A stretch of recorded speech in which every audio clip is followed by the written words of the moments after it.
서울에서 6년간 택시를 운행하고 있는 A씨. 월 평균 500만 원 정도의 수입을 유지하던 지난 2022년 하루아침에 수입이 반토막 났습니다. 택시 시장을 사실상 독점하고 있는 카카오 모빌리티의 택시 콜이 갑작스럽게 끊기면서부터입니다.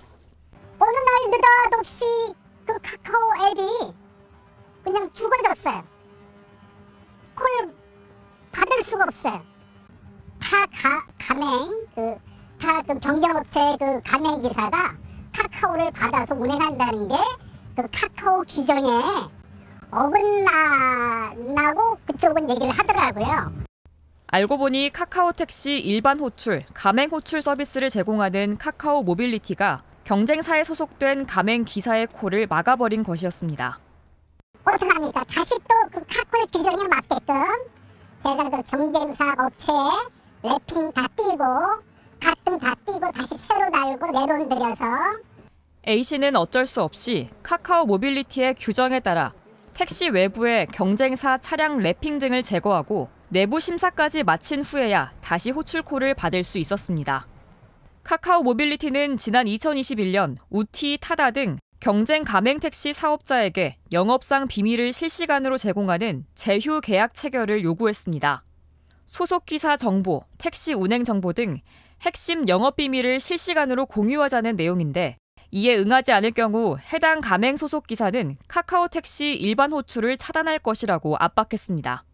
이후 카카오 모빌리티는 제휴 계약 체결을 거절한 경쟁 가맹 택시 사업자 소속 12,000여 명의 기사에 대해서 카카오 택시 일반 호출을 차단했고 이 과정에서 시장 점유율을 2020년 51%에서 2022년 79%로 대폭 끌어올렸습니다. 대부분의 택시 가맹 사업자가 사업을 철수하거나 퇴출당하면서 이제 가맹 택시 시장에 남은 사업자는 카카오 모빌리티를 제외하고는 단 한 곳, 우티뿐입니다.